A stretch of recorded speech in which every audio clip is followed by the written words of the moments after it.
Michelle Woolford of Adobe. It's great to see you again. Thanks for joining me today. Tons of conversation here around modernization, digital transformation across the Navy and Marine Corps. What's the right role and right way for industry to help those services and other parts of the department too, to improve their digital postures, improve the situations they're in? Yes, thank you so much for having me here today. It's always great to be back at FCA West. In terms of ways that industry can really help the Navy and Marine Corps with, their strategy and modernization, there's a lot of different ways, mainly really following what they're releasing for guidance to industry. They're doing a great job of really calling out what their top priorities are. For example, Adobe's taken the time to respond to the Fulcrum strategy.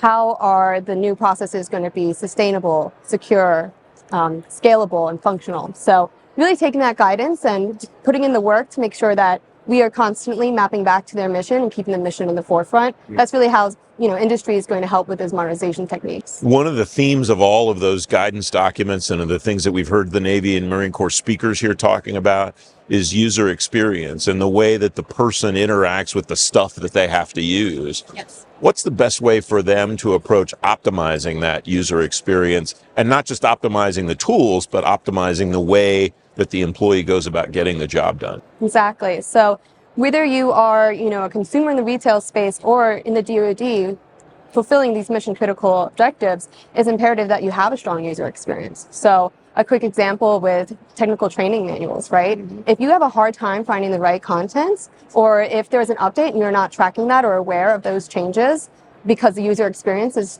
too hard to understand, it can be really imperative to, a potential detrimental outcome for the military. Another example is, when you go to a website, you want that experience to be good on your phone or on your mobile or on your laptop, and really be able to access the content you're looking for, especially in times of, crisis communications. What's the most up-to-date, what's the most approved information that the DoD is releasing?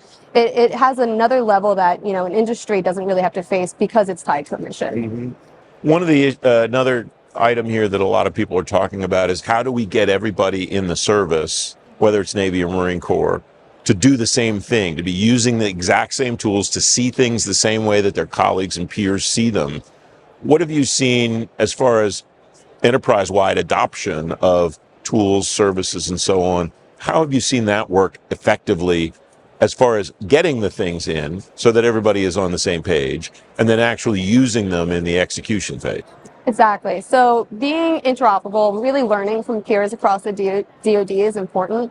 Where are there other enterprise license agreements, for example, and how can you learn about what cost savings were recognized by really leveraging the power of the DoD spending in an enterprise sense? So once you take those methods from, what the Army and the Air Force, the Navy can then take those into their own enterprise systems. And really it helps consolidate a lot of the contractual efforts that are being had and really lowering the total cost of ownership, which is, of course, important to make sure that everything operationally is running smoothly. Yeah, it's striking because I think this is a time in history when maybe more than ever, the services have expressed not just a willingness. For a long time, they hesitated to do it. There's now a desire, I think. We want to see what the other people are doing and maybe just use that. Exactly. And not create it ourselves. What's driving that, and what do you think sustains that momentum?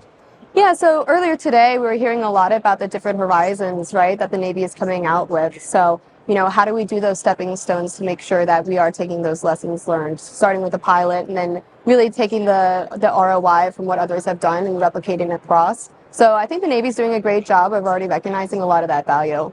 Michelle, it's great to have you on the show again. Thanks for joining me. Thank you so much.